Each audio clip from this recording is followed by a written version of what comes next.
What's up, boys and girls? Londrick here, and now I'm back with another edition of Londrick's Fave 5, and this is the final Smackdown related video. So over the last 2 weeks I've done Smackdown moments and Smackdown matches, and with Smackdown 1000 round the corner, we're going to take a look back at the Fave 5 Smackdown episodes of all time. So obviously, in 19 years there's going to be a lot of great episodes, isn't there?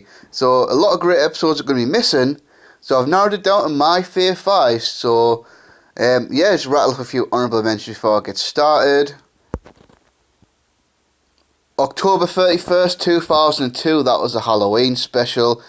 August 8th, 2002, that was a Hogan vs Lesnar episode. And the September 13th, 2001 episode, that was obviously the one after 9/11. But enough about honourable mentions, let's get to the Fave 5.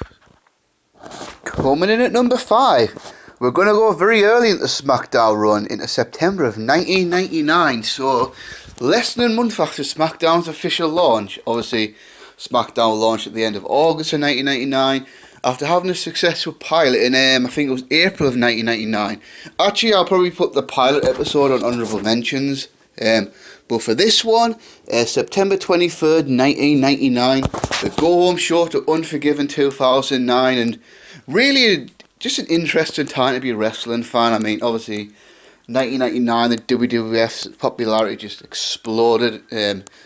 Chaos to the point where they had 2 big primetime shows now: Raw on Monday, obviously, and Smackdown on Thursday. I know a lot of younger people don't like WWF in 1999 because obviously the wrestling wasn't great, and that's a fair point. But one thing you can't accuse 1999 of is not being entertaining and fun, and this is what this show is all about. A lot of stuff happened on this show. I mean, this show revolved around an interesting concept, which I loved then and I love now. So obviously, Vince and Triple H were feuding at the time.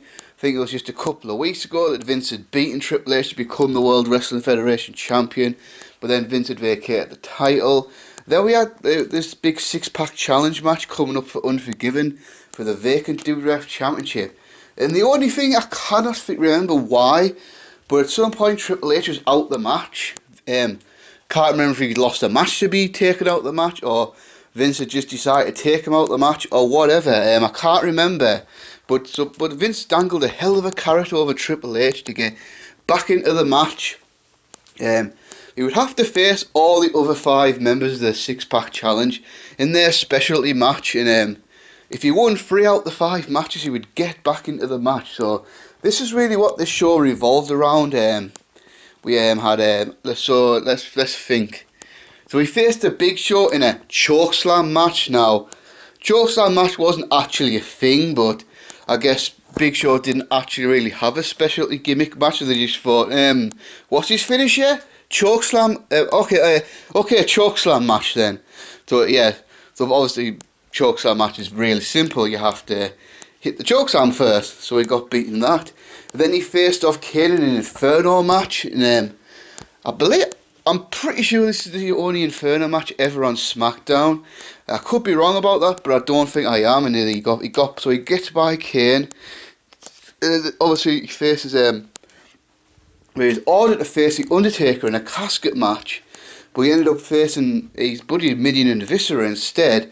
Now this is another big significant part of this show. So Undertaker refused to do the match, and then Vince tried to force him to do the match, and the Undertaker walked out in the WWF on this show, and didn't return until Judgment Day 2000. So obviously, summer 1999, Undertaker was really struggling with injuries. I mean, if you watch the run he had of the Big Show, you'll notice towards the end, WWF made any excuse to have him not wrestle, so he'd often be on the commentary table, or sometimes we would leave Big Show high and dry during matches and stuff like that. And it's because he had a massive groin injury that he needed taken care of. So this was really the end of the original way that the Dead Man Undertaker originally. Then obviously he came back as the American Badass at Judgment Day. So I believe Triple H got by Mideon and Viscera, if I'm right. Or he might have lost that one, I don't know. Yeah, I think he might have lost that one actually, now I think about it. Then his next match was against Mankind in a Boiler Room Brawl, which is always cool to see. So Triple H gets by there. Yeah, he got by that one, didn't he? Right, okay.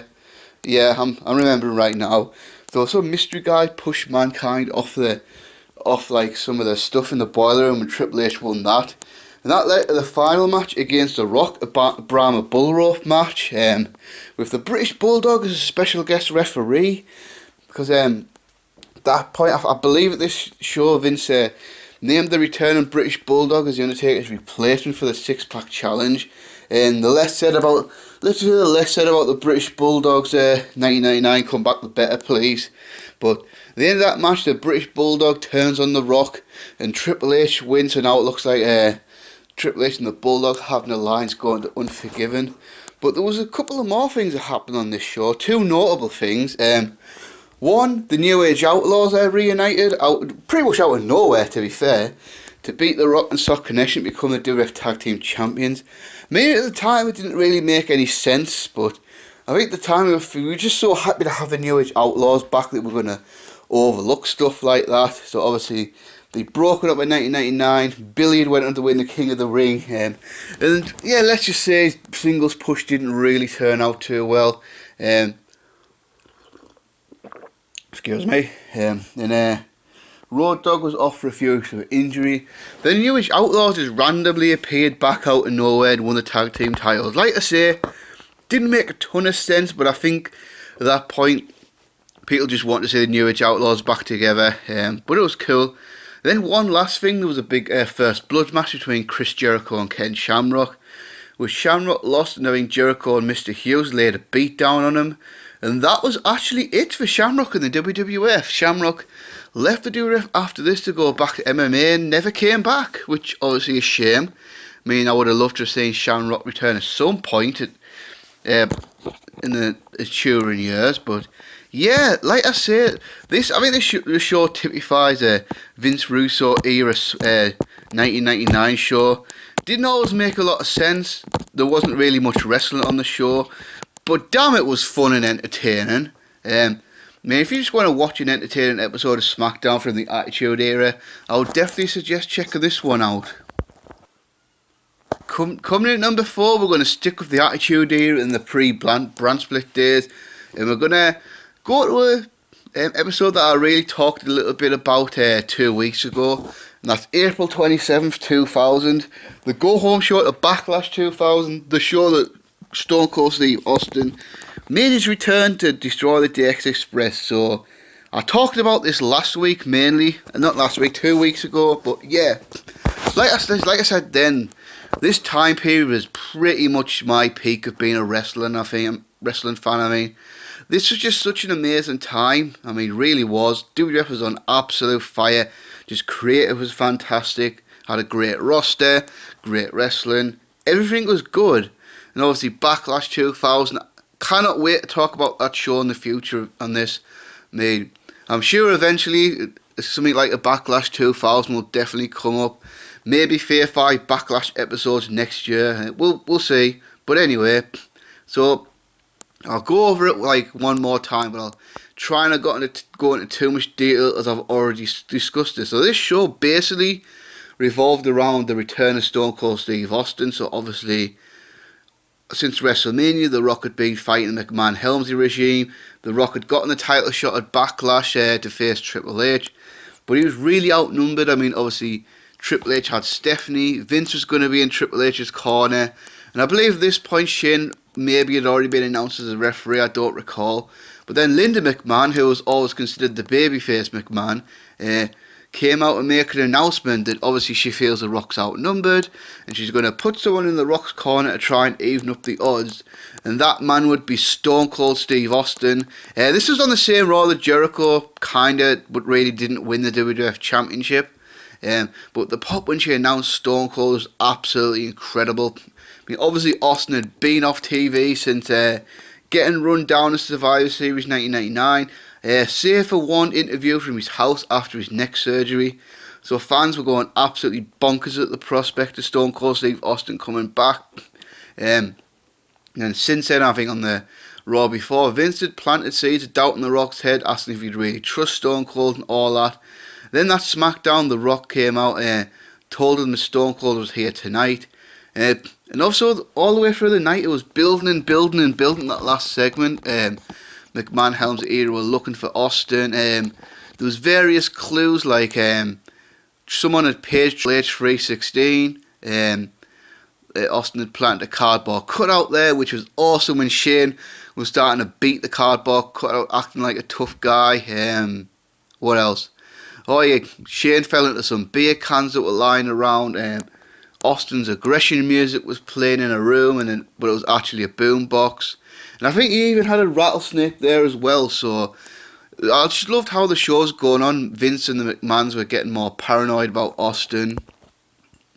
Because at first Vince dismissed the claims, but then as the show was going on, he was getting more and more in his head about it. And like I say, yeah.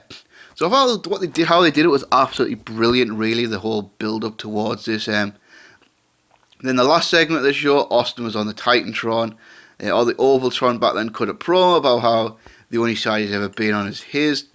Then he talked about how a lot of people are good at construction, making things with their hands. But the only thing Austin's really been good at is tearing shit up. I bet you could see he was good at deconstruction. So then he had a big forklift, and then he drove something into the DX Express, and the DX Express exploded. So that was Austin's message to McMahon Helmsley era, and yeah, just awesome way to go off the show.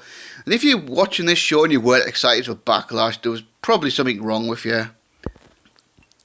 You possibly had no soul if you didn't like this. But there was other stuff on this show as well. There was light heavyweight title matches between Dean Malenko and Scotty 2 Hotty, with Malenko taking the title back, which Scotty had won about a few shows ago. I mean, that was an underrated little mini feud in 2000, Scotty 2 Hotty, Dean Malenko. Obviously, I really enjoyed the Backlash match, which, like I say, we'll talk about that eventually. But I do feel like the Scotty Malenko feud was the only time WWE really let Malenko be Malenko. We had what else did we have? We had a hardcore match between Matt Hardy and Jeff Hardy. Matt had just won the hardcore title the previous Raw. This was during the 24/7 rule, so it was all good. And yeah, just all the angles for Backlash. Just it was getting final touches. I mean, remember when obviously Dudley tried to put Trish through a table again, but as she did a couple of weeks previous, Trish was able to stop Bubba by kissing him, and then Bubba went through the table. So all in all, if you want to watch Attitude Era fun, this is a great show to watch, and it's in my Fave 5 Smackdown episodes. Now we're in the top 3, and then we're going to talk about... So all these episodes are from the epic 2002 year of Smackdown. I mean, can't express enough how much I enjoyed Smackdown in 2002. As bad as Raw was that year, Smackdown was phenomenal. And I've always said this when people say stuff like, I think WWE should bring back the Attitude Era. I think that no. I think what I would rather see is WWE be more like Smackdown was in 2002, 2003.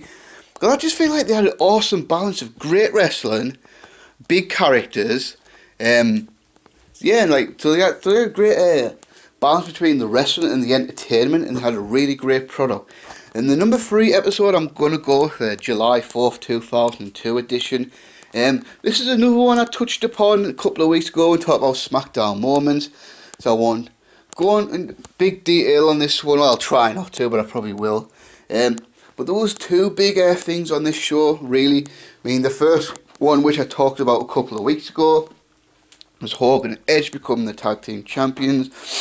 I mean, just thought that was a fantastic moment. It's a really cool moment. Hogan coming back to Real American. Edge teaming up with Idol against Billy and Chuck for the WWF tag team titles. And this for Hogan and Edge to win the tag team titles, that was so cool.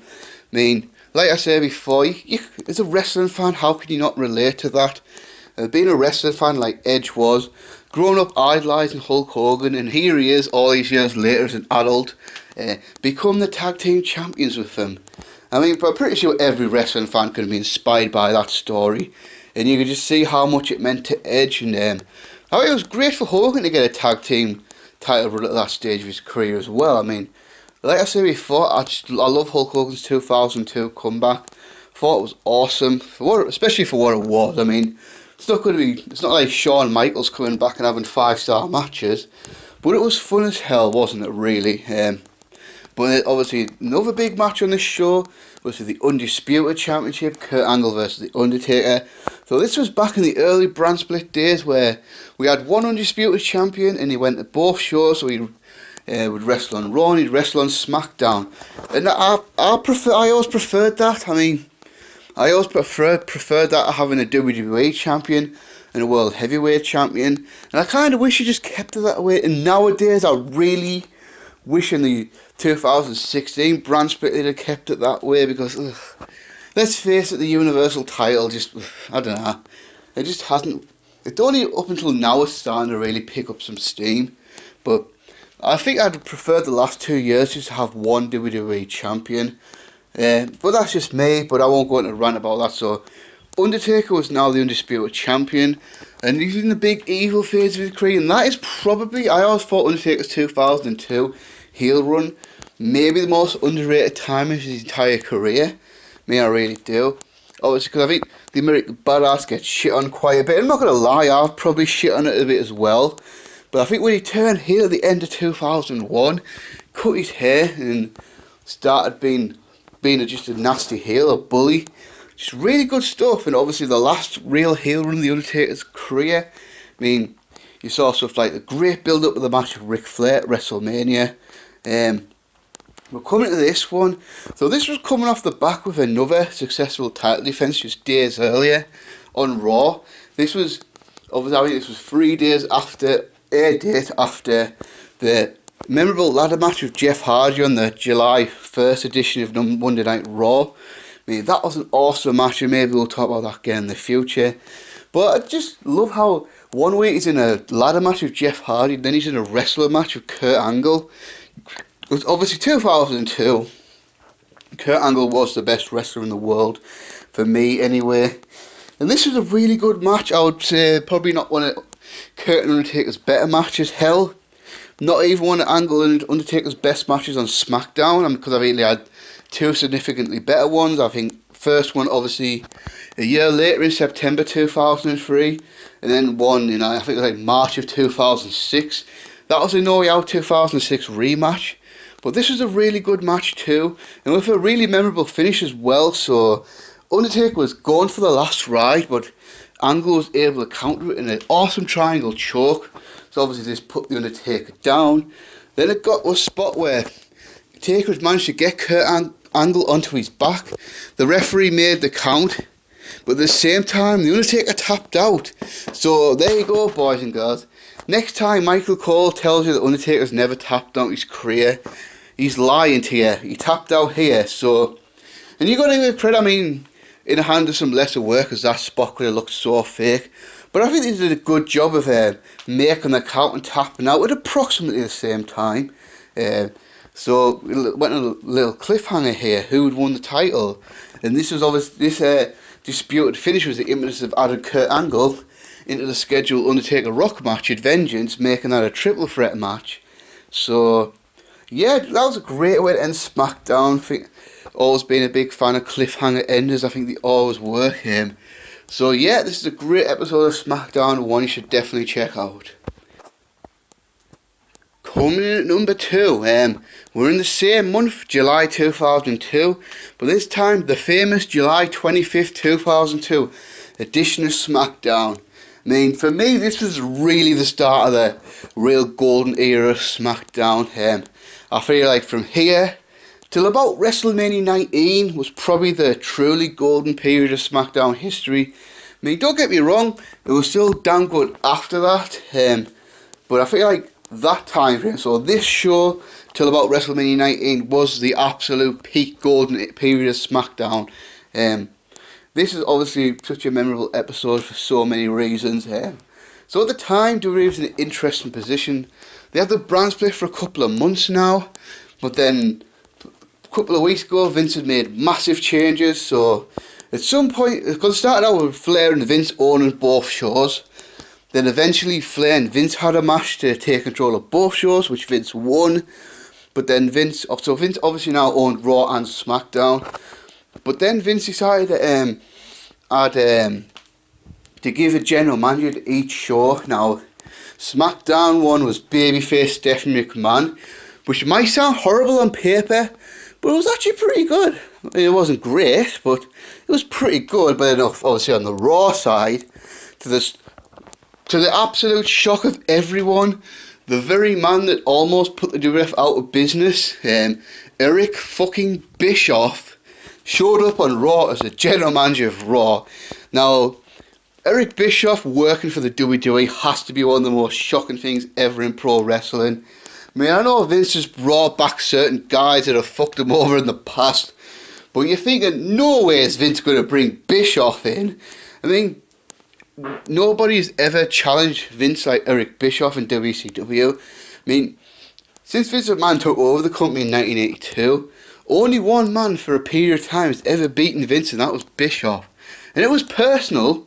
It was a personal war, don't get me wrong. So the mere idea of, after WCW died, Eric Bischoff coming over to work for Vince McMahon, what? Not a fucking chance, but it happened. And then Vince made a great rule, actually, which I loved. So there was a certain window where the contracts were open, so the Raw and Smackdown wrestlers were open to negotiate with the other show. So we went a couple of months period where guys would switch shows, which I thought was great, because then you had this kind of excitement. So if you watch your Raw, you think, is a Smackdown guy going to come over this week? Or in the same vein, if you're watching Smackdown, I wonder who they're going to get from Raw this week. So obviously, the end of the last Raw, Brock Lesnar had jumped over to SmackDown, and this was his SmackDown debut. He actually debuted on one of the ones before the brand split, but as far as SmackDown's a brand split show, Brock Lesnar made his debut on there, destroying Mark Henry in a pretty cool segment. So there's really two massive things about this SmackDown that make it memorable. And it's ironic we're talking about it now, because next week this guy's going to make his return on SmackDown 1000. But the WWE debut of Rey Mysterio, so this was about close to a year and a half after WCW died. Obviously, when WCW died, Rey Mysterio, like so many others, sat out on the WCW contract. So I believe that contract expired in early 2002. And then Rey eventually negotiated to come into the WWE. So I mean, that was all. Would it be cool if Rey Mysterio came to WWE? But of course, WWE being the land of the giants and all that it was, you were thinking, I don't know if Vince would ever really want Rey Mysterio, because Rey Mysterio, obviously, like a really small guy, cruiserweight, luchador and all that. But I'm so glad he came, because he had a really good run. And then, so he made his SmackDown, because obviously he had weeks and weeks of hype, which is cool. Then he made his debut here against Chavo Guerrero, which I thought that was a great choice, actually, to have Rey face off. So, one, they were familiar with each other from the time in WCW. Two, the fellow cruiserweight, so Rey wouldn't come in and face someone and look like a midget right away. And three, Chavo was just a mid-card guy, which getting beaten convincingly by Rey Mysterio in his WWE debut wasn't going to harm him. As a matter of fact, just being associated with Rey Mysterio was a boost to him. And it kind of was, because I think it wasn't long after this that he started teaming with Eddie and Los Guerreros. It was part of SmackDown 6. Now, I wouldn't call this a great match or anything, but it was an entertaining match. And it was really just a showcase of Mysterio, wasn't it? I mean, because obviously he had the cool entrance, he did his cool moves and all that, and it was good. And there was also a pretty cool match on this show, which I really enjoyed. So the Un-Americans, Lance Storm and Christian, facing the team of The Rock and Hulk Hogan, which was cool as shit. Because obviously, like I say, this was when the Undisputed Champions on both shows, and The Rock had won the Undisputed Championship in Vengeance. And now here he was teaming with Hulk Hogan against Lance Storm and Christian. Because Storm and Christian had also beaten Hogan and Edge for the tag team titles of Vengeance. Yeah, I mean, I love this match. I mean, obviously, I wouldn't think it was a great match, but I thought it was cool seeing Hogan and Rock as a tag team against the Un-Americans. But the big main event was obviously steel cage match between Edge and Chris Jericho. Steel cage match between Edge and Chris Jericho. So Edge and Jericho have been feuding for a little while, but then Edge got a little bit sidetracked with the Hogan tag team. So then they put Edge and Jericho on the main event of SmackDown in a steel cage match. And that was a great match. I really did enjoy this match. And Probably one of the most forgotten steel cage matches in WWE history, to be fair. It was a really good match, and then the post-match was awesome. So the Un-Americans run into the ring to help Chris Jericho attack Edge. Excuse me, I'm just going to have a drink. Then, if I'm not mistaken, a young John Cena came out to try and help make the save. And then Rey Mysterio came out with an awesome moment, and great way to make an impression on your first WWE show. Climbed the steel cage, did a crossbody off the steel cage onto everyone. Then, while Edge was celebrating, that is another awesome cliffhanger. So Eric Bischoff was there in a limo outside, and he was talking to Mystery Smackdown people. And also, obviously, Stephanie didn't know who it was. Then Bischoff drove off with his new signees, which actually turned out to be Un-Americans. So that was cool. So yeah, if you want to watch just a great episode of SmackDown, this one's a great one to watch. Now, coming at number 1, what was my favourite 5 ever episode of SmackDown? It's got to be, and this is the one I touched upon last week, SmackDown September 26, 2002. For me, this is definitely one of the best TV shows WWE's ever done. I could probably say the Raw after WrestleMania 14 was the best, but this was right up there with most of the best Raws, Saturday Night Main Event, whatever the case may be. NXT, this was just a great 2-hour wrestling show. I mean, as I said before, I feel like the Heyman written SmackDown in 2002 had a bit of everything. I mean, you had the great wrestling, you had the big characters like The Undertaker, you had the big main event storylines like Undertaker, Brock Lesnar. Later on, I think even the Big Show came in and made an impact. Then you had great mid-card acts like Matt Hardy version 1, Jamie Noble and Nydia. Obviously, you had the women on there to satisfy you, like Tori Wilson, Dawn Marie, people like that. Later, people like Sable came in and stuff like that. Then you had like fun acts like Rikishi and people like that. So yeah, then you had young upstarts like John Cena, Randy Orton, Batista. Actually, I think Orton might have jumped to Raw at this point, but Cena and Batista were there. So there was a hell of a lot to like on this show. But yeah, this obviously revolves around 2 huge matches, really, and then the development of a storyline. So the Brock Lesnar Undertaker feud really developed on this show. I mean, Undertaker faced Michael. This was after Unforgiven, where they went to a no contest. I mean, when I was doing this research on this show, like before, I could have sworn this was the episode where Lesnar broke the Undertaker's hand, but no, that was apparently the week after.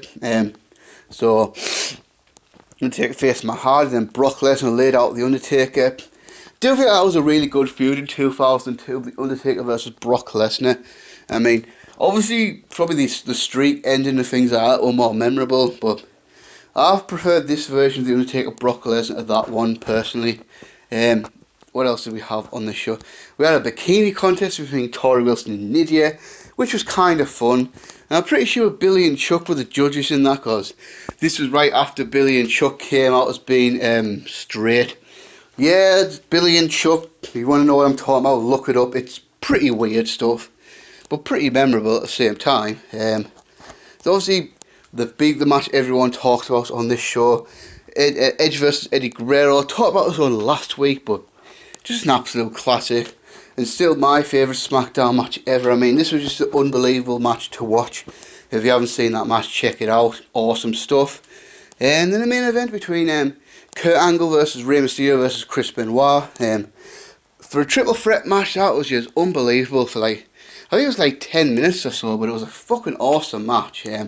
Really wasn't. I think this is really the start of the SmackDown sticks really coming together, because at the time Edge and Eddie were feuding with each other, Angle and Benoit were feuding with each other, but then Eddie had an alliance with Chavo, then Edge had an alliance with Mysterio, and obviously Mysterio feuded with Kurt Angle over the summer, and then obviously Edge and Angle had the big feud in the spring of 2002, and I think it wasn't long after this that Stephanie announced the SmackDown tag team titles, and that led to obviously the awesome stuff at No Mercy and all that. But yeah, just if you like a pure wrestling TV show, you'll absolutely love this show. It is phenomenal. I mean, it really is. I did review it. I believe I called it the best episode of Smackdown of all time, and I'll probably stand by that statement. I think all these years later, I don't think I've seen an episode of Smackdown better than this. So yeah, that's a wrap, guys. So that's another Fave 5 out the way. So I was going to do women's Evolution matches next week, but I realised it's actually a couple of weeks before the Evolution pay-per-view, so I'm going to hold off. So I've got like a week spare next week, and I don't really have a topic, so I can't really think of a topic yet. So if anyone has suggestions for next week's episode, post them in the comment section below, and if I like it, I'll probably do it. Just a few upcoming things. So I know I talked about like not reviewing WWE pay-per-views and stuff like that, and I didn't review Super Showdown. I did watch a couple of matches, but not all of it. But I'm thinking I probably will review WWE Evolution, the women's pay-per-view. I probably will do that. I'm not promising I will, but I probably will. I'm not going to review SmackDown 1000, but I'll probably at least watch it. Not sure. But I've got a WCW review coming up to either today or tomorrow, probably today. Halloween Havoc 1994. Now this is just asking for a little help from subscribers. So I would like to review Halloween Havoc 1990. But I don't know how many of you know this, but the WWE Network version, and always has been for the past 4 years, it's been the Turner Home Video edition of the show, which means not the full pay-per-view, so there's like about an hour of matches missing on there. So if anyone can find a link for the Halloween Havoc 1990 show in its entirety, so if anyone could like post it on me page, and then if I can find the entire show, I'd like to review it maybe over the weekend. So if anyone can do that, that'd be awesome. And that's about it, guys. I mean, that's another longest Fave 5s out the way. And until next time, guys, peace.